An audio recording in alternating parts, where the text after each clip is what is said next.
Guys, welcome to my channel. कैसे हो आप लोग? उम्मीद है आप लोग ठीक होंगे। आज है छठ पूजा का तीसरा दिन यानी कि संध्या आरग, और यहाँ पे हमारे पतिदेव जी डाला लेके छत पे जाते हुए। ये तो टेलर है, पूरा पिक्चर दिखाएंगे आपको, बट आप ब्लॉग को लास्ट तक देखना, आपको बहुत पसंद आएंगे। ठीक है।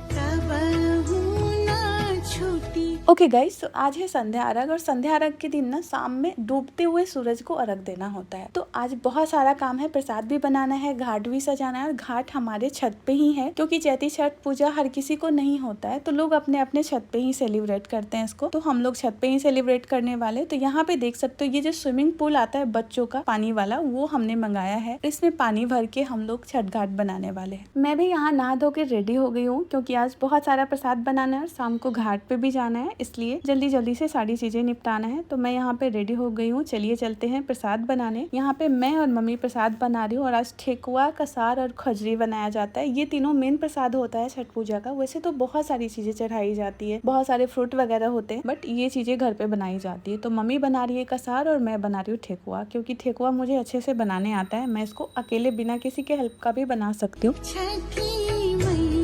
वैसे ना हर बिहारी लड़के का शौक होता है कि उसकी बीबी ना उसकी मम्मी के साथ छठ पूजा का प्रसाद बनाए। आपने ऐसे बहुत सारे कोट्स देखे होंगे कि तो मेरी मम्मी के साथ छठ पूजा का प्रसाद बनाओगी ना। और मैं आज बना रही हूँ मेरी सासू माँ के साथ छठ पूजा का प्रसाद, और मेरे हस्बैंड बहुत खुश है। वो एकदम स्माइल दे रहे, चमनिया मुस्कान दे रहे हैं, क्योंकि उनको बहुत पसंद होता है कि मैं ये सारी चीजें भी बहुत अच्छे से कर लेती हूँ। और ये बहुत खाने के शौकीन है और मैं बनाने की शौकीन हूँ, तो ये चीजें उनको बहुत पसंद है। इधर मेरे देवर जी को देखिए, ये लेके आ रहे केला का पेड़ छठ घाट सजाने के लिए, और इनको ना कैमरे में आना बिल्कुल पसंद नहीं है, और मुझे इनको कैमरे में लेके आना बहुत पसंद है।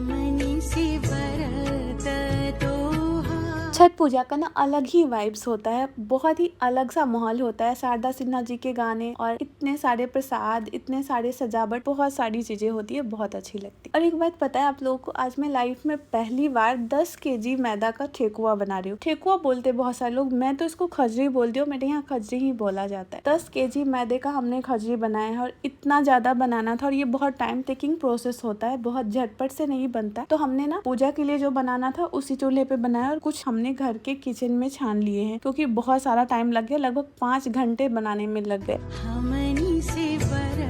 प्रसाद बनाने के बाद हम लोगों ने सारे फल को धुल के तैयार कर लिया, और सारी चीजें हमने मंदिर में लाके रख दिया है। अब डाला तैयार करना है घाट पे जाने के लिए। तो यहाँ पे मम्मी डाला प्रिपेयर कर रही है, और बहुत सारी चीजें होती है। और मेरे मायके में भी और मेरे ससुराल में भी सिर्फ 2 ही अर्घ होते हैं, बट चैती छठ पूजा ना हर किसी के नहीं होते हैं, तो बहुत सारे लोग प्रसाद दे जाते हैं चढ़ाने के लिए। किसी का नारियल मन्नत होता है, किसी का केला होता है, तो जिसका जो भी मन्नत होता है ना, वो सारी चीजें हमारे घर दे जाते हैं, और मम्मी सबका हाथ उठाती है, और फिर कल होके सब लोग अपना प्रसाद ले जाते हैं। नीचे का तो सारा काम निपट गया। चलिए अब छत पे चलते हैं और देखते हैं। यहाँ पे भी घाट तैयार हो गया है, बहुत ही सुंदर लग रहा था ये टब, और बहुत ही अच्छे से डेकोरेट कर दिया था चारों साइड से फ्लावर से। ऊपर जाने के बाद मैंने पापा से कहा, पापा इधर आके देखिए ना, बहुत सुंदर लग रहा है घाट। पापा बोल रहे थे, हाँ इसका भी एक फिल्म बना लीजिएगा।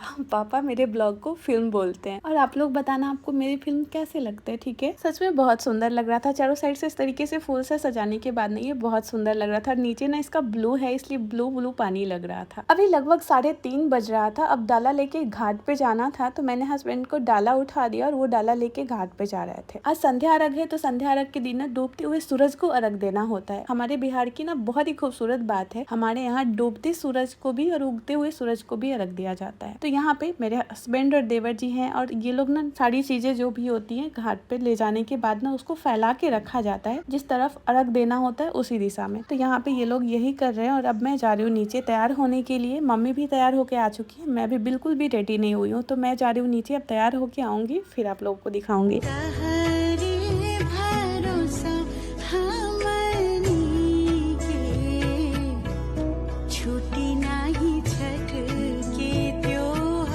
अब मम्मी जा चुकी हैं पानी में ठरिया देने के लिए, और यहाँ पे कम से कम 1-1.5 घंटे से ज्यादा वेट करना होता है। सूर्य जब ढलने लगता है उस टाइम पे अर्घ दिया जाता है।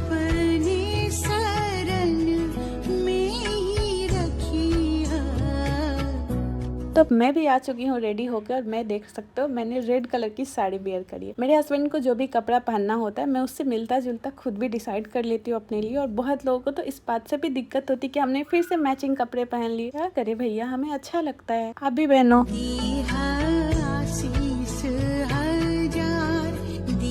ऊपर आने के बाद मैंने मम्मी के मांग भरे, उसके बाद हाथ में देना होता है अकड़ी वगैरह, वो सारी चीजें देने के बाद मम्मी अब हाथ उठा रही है क्योंकि अब सूरज अस्त होने वाला है। इसी तरीके से हम लोगों ने संध्या अर्घ सेलिब्रेट किया और बहुत ही मजा आता है। अगर आप बिहार से हो तो आपको पता है छठ पूजा हमारे लिए कितना खास है। अगर आप किसी और स्टेट से हो तो भी आपको पता होगा कि हम बिहारियों के लिए ना छठ पूजा सिर्फ फेस्टिवल नहीं होता, एक इमोशन होता है। और जो भी बिहारी है वो चाहे किसी भी शहर में रहते हैं, किसी भी कंट्री में रहते हैं, वहीं पे छठ पूजा सेलिब्रेट करते हैं। बहुत ही कठिन तपस्या होती है, पूरे 3 दिन का फास्टिंग होती है और इस तपती हुई गर्मी में ना लोग बहुत ही प्यार से, बहुत ही शौक से इस पूजा को करते हैं। अब मम्मी आ चुकी हैं, हाथ उठाया जा चुका है, हम सब ने मम्मी को प्रणाम किया, आशीर्वाद लिया और फिर हम लोग चले गए घर को। फिर सुबह में हमें घाट पे आना है, बहुत ही जल्दी उठना है, इसलिए हम लोग अब जा रहे नीचे। और शाम के टाइम में डाला जगाना होता है, तो यहाँ पे ना सारी चीजें जो भी होती है वो सारी चीजें फैला के रखी जाती है और 5-6 छठ पूजा का गीत गाया जाता है। उसके बाद फिर से सारी चीजों को समेट के रख दिया जाता है और सुबह में हम लोग फिर से घाट पे जाते हैं। कुछ इसी तरीके से हमारे यहाँ संध्या अर्घ मनाया जाता है। और आप लोगों ने पूरा ब्लॉग देखा, thank you so much video को लास्ट तक देखने के लिए। आई होप आपको ब्लॉग पसंद आया होगा। अगर आपको ब्लॉग पसंद आया तो प्लीज वीडियो को लाइक और चैनल को सब्सक्राइब कर लेना, ताकि और भी जो मैं भी वीडियो अपलोड करूँ आपको उसकी नोटिफिकेशन मिले और आप मेरे सारे ब्लॉग देख सको।